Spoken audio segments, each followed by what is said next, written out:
नमस्कार दोस्तों, मैं चंदना पॉल। आपका मेरे चैनल पर स्वागत है। दोस्तों, आप लोग सोचते होंगे कि मुझे एक वीडियो अपलोड करने में काफ़ी समय लग जाता है। एक्चुअल में दोस्तों, मैं सोचती हूँ कि आप लोगों के लिए मैं एक ऐसा सब्जेक्ट लेकर आऊँ जो आप लोगों को अच्छा भी लगे और वो जानकारी से भरा हुआ भी हो। तो मुझे इन सबको खोजने में और लिखने में काफ़ी समय लग जाता है। दोस्तों, मैं आपसे गुजारिश करना चाहूँगी कि यदि आप लोगों के पास ऐसा कोई विषय है जो आप लोग जानना चाहें, तो कृपया मुझे कमेंट कर बताएं, जिससे कि मैं उस विषय पर वीडियो बनाने की कोशिश कर सकूं। अभी आप देख रहे हैं, पर्यावरण दिवस का माहौल चल रहा है।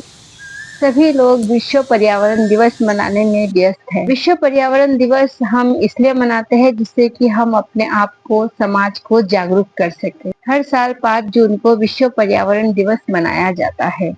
बढ़ता प्रदूषण, मौसम का असामान्य बदलाव, बढ़ता ग्लोबल वार्मिंग, विलुप्त होते जानवरों और पक्षियों की संख्या, प्रकृति के प्रति लोगों की उदासीनता को दर्शाता है। और शायद इसी कारण विश्व पर्यावरण दिवस मनाने की आवश्यकता पड़ी। क्या केवल पर्यावरण दिवस मनाने भर से ही हम जागरूक हो जाते हैं? शायद नहीं। कहीं न कहीं हम आज भी प्रकृति के प्रति उदासीन भाव रखते हैं। जबकि भारतीय मनुष्यों ने प्रकृति को शक्तियों का देवता स्वरूप माना है, ऊर्जा के स्रोत सूर्य को देवता स्वरूप माना है। भारत केवल एक ऐसा देश है जहाँ नदियों की पूजा की जाती है, जहाँ नदियों को माता कहकर संबोधन किया जाता है, सरिताओं को जीवनदायिनी कहा जाता है। भारतीय संस्कृति में केला, पीपल, बरगद, तुलसी आदि पेड़ों की पूजा की जाती है। मध्यकालीन और मुगल कालीन भारत में पर्यावरण के प्रति प्रेम भाव दिखता था, परंतु अंग्रेजों के आने के बाद और उनके शासनकाल में अंग्रेजों ने अपने आर्थिक लाभ के लिए पर्यावरण को चोट पहुंचाना शुरू कर दिया। तो भारतीयों पर पश्चिमी देशों का ऐसा प्रभाव पड़ा कि उनमें औद्योगिकरण और स्वार्थ की तृष्णा जाग उठी, जिससे विनाशकारी दोहन करना शुरू कर दिया। इस विनाशकारी दोहन नीति के कारण पारिस्थितिकीय असंतुलन भारतीय पर्यावरण पर दिखने लगा और देश में विभिन्न प्रकार के प्रदूषण को जन्म दिया। भारत के साथ साथ इस असंतुलन को विश्व के अन्य देशों में भी अनुभव किया गया।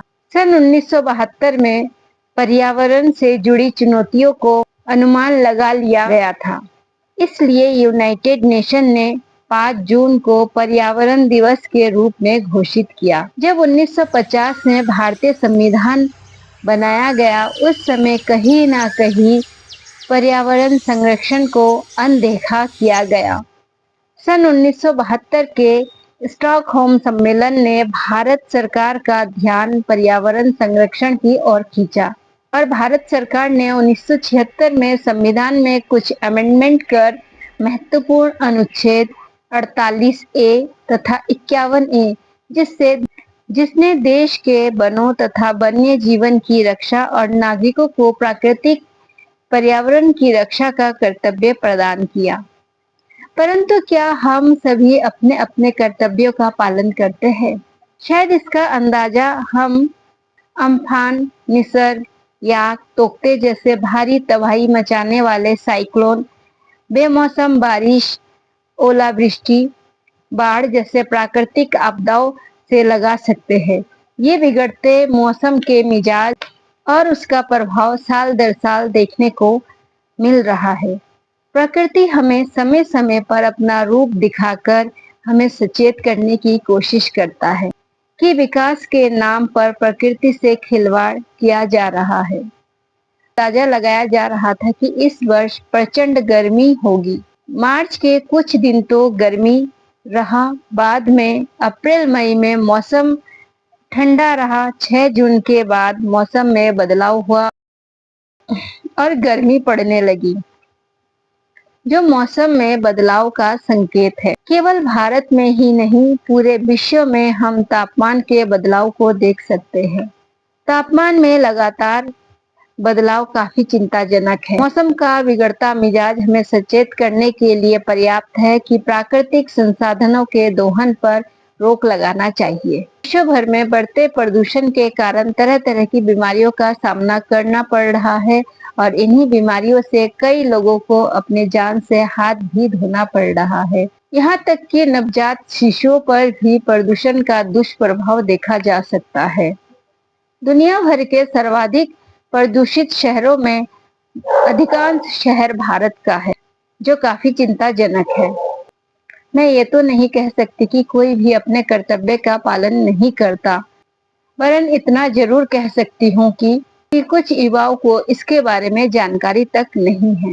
उन्हें लगता है कि पर्यावरण जैसा विषय उनके सोच और कार्य के दायरे में नहीं आता है।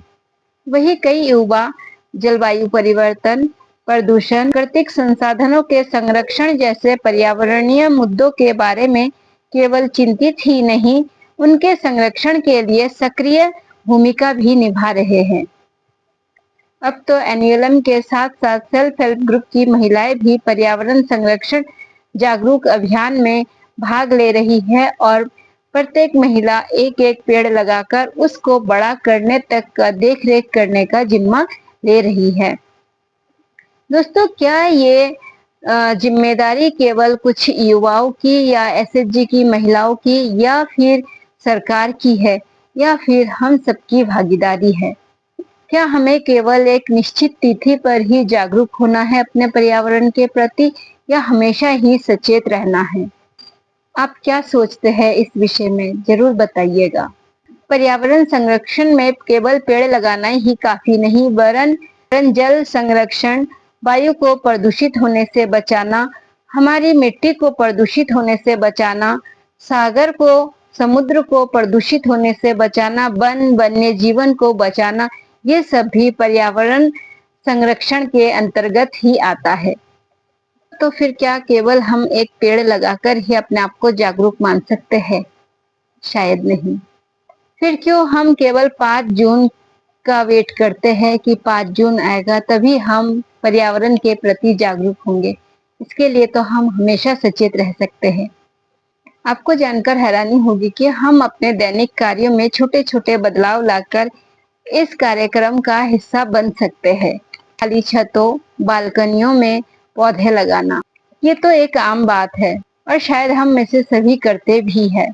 यदि हम अपने घर से निकलने वाले कचरों को, जो गीला कचरा या सूखा कचरा है, इसको अलग अलग रखें, गीले कचरे को हम कंपोस्ट के रूप में यूज कर सकते हैं। प्लास्टिक का यूज हम कम से कम करें, जो हमारे लिए, हमारे स्वास्थ्य के लिए, हमारे पर्यावरण के साथ साथ संपूर्ण पृथ्वी के लिए घातक सिद्ध है, उसका यूज हमें कम से कम करना चाहिए।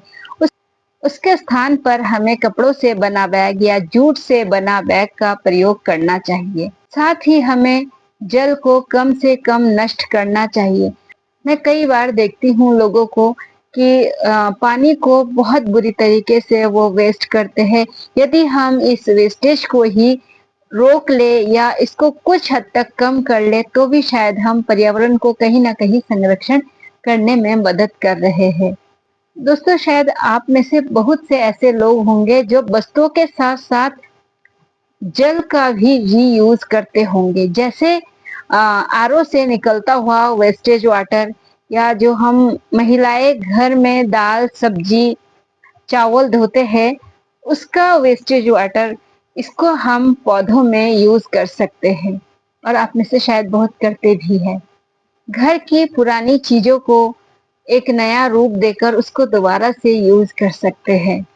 इस तरह की कुछ छोटे छोटे स्टेप्स हम जरूर लेते हैं और यदि आप में से कोई नहीं लेता है तो आज से ही आप लोग लेना शुरू कर दीजिए और पर्यावरण संरक्षित में भागीदार बने।